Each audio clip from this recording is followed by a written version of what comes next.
कि कश्मीरियों की उतनी बुलंद आवाज नहीं है कि टेररिस्ट विपक्ष में वो बोल पाए।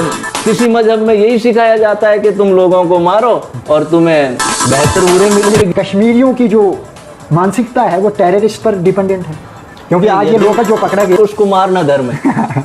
तो हम ये नहीं कहते कि उनको मारना, उनकी धन संपत्ति लूटना, उनकी स्त्रियों को लूटना, बलात्कार करना ये धर्म है। हाँ। हर मुसलमान आतंकी नहीं हो सकता, लेकिन जब जब आतंकी हमला होता है तो हर हमले के पीछे मुसलमान ही का हाथ निकलता है। 26 यात्री जम्मू कश्मीर के पहलगाम में मारे गए, लेकिन आज हम बात करेंगे कि इन यात्रियों के मारने के पीछे किसका हाथ है।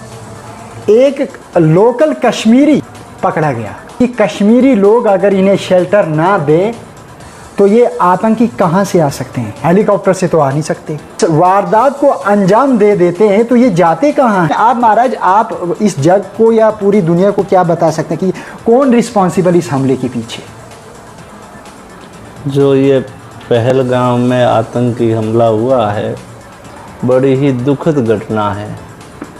आज के युग में इस प्रकार के आतंकवादी हमले होने नहीं चाहिए, और यदि होते हैं पूरे विश्व को एक साथ रह करके आतंकी घटनाओं का विरोध करना चाहिए और कठोरता से कार्रवाई करके आतंकी हमले जहाँ कहीं पर भी होते हैं उसको रोकने की सबको मिलकर चेष्टा करनी चाहिए, क्योंकि ये आतंकवाद है पूरे विश्व के लिए बहुत बड़ा खतरा है। तो हमारे देश के निवासी है, हमारे देश में रहते हैं, वे लोग यदि आतंकवादियों का साथ देते हैं, आतंकवादियों का सहयोग करते हैं, तो उन पर तो बड़ी सुगमता से कठोर कार्रवाई कर सकते हैं।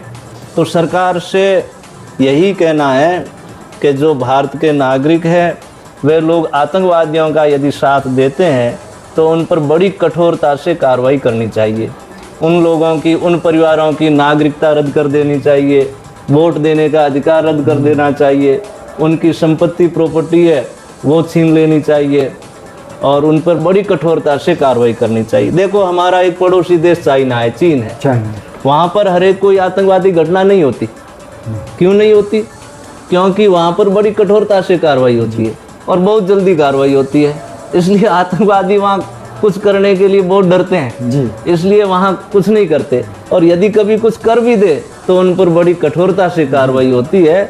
तो उसी प्रकार हमारी सरकार को भी चाहिए कि उन पर कठोरता से कार्रवाई करे, और जो नागरिक और जो लोग उनका सहयोग करते हों उन पर भी कठोरता से कार्रवाई करनी चाहिए। जो हमारे देश के निवासी है उन सबसे भी प्रार्थना है कि जो दल है, जो पार्टी है, जो नेता है आतंकवादियों का साथ देते हैं उन्हें वोट नहीं देना चाहिए, नहीं तो देश, समाज सबको बर्बाद करने में हम भी भागीदारी बनेंगे, क्योंकि उस पार्टियों को, उन नेताओं को जिता कर हम लोग लाते हैं और वे आतंकवाद का साथ देते हैं। तो मानवता का खतरा ही आतंकवाद है। तो आतंकवाद के विषय पर सबको एक साथ होकर कठोरता से कार्रवाई करवानी चाहिए। महाराज, कश्मीर में जो कश्मीर प्राउंस है उसकी अगर यदि बात करें हम, तो उसमें टोटली जो भी डेवलपमेंट है, जो पैसा आता है उस प्राउंस को, वो टूरिज्म से आता है। कि कश्मीरियों की उतनी बुलंद आवाज़ नहीं है कि टेररिस्ट के मतलब के विपक्ष में वो बोल पाएँ, जिससे लोग अब भारत के जो हिंदू लोग हैं, जो बाकी समर्थन है, वो ये कह रहे हैं कि कश्मीर में अगर कश्मीर चल रहा है तो वो टूरिज्म से ही नहीं चल रहा है, वो टूरिज्म प्लस टेररिस्ट से चल रहा है। कश्मीरियों की जो मानसिकता है वो टेररिस्ट पर डिपेंडेंट है, क्योंकि आज ये लोग जो पकड़ा गया है, ये 2018 में पाकिस्तान गए थे, प्रशिक्षण उन्होंने आतंकियों से लिए। नहीं, आतंकियों से सहयोग किसी को कुछ नहीं लेना चाहिए, और यदि कोई लोग सहयोग ले रहे हैं, आतंकवादियों का साथ दे रहे हैं, तो वे बहुत बड़ा अपराध कर रहे हैं। आतंकवादियों से भी ज़्यादा वे खतरनाक है। आतंकवादी तो बाहर से आकर घटना करते हैं, या तो मारे जाते हैं या भग जाते हैं, परंतु जो हमारे देश में बैठे हैं वो आतंकवादियों का साथ दे रहे हैं, तो वो उनसे ज़्यादा खतरनाक है।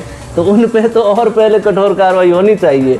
और सबसे बड़ी समस्या ये है कि हमारे धर्म में अहिंसा, शांति, समाज सेवा, सबका हित, ये भावनाएं सिखाई जाती है।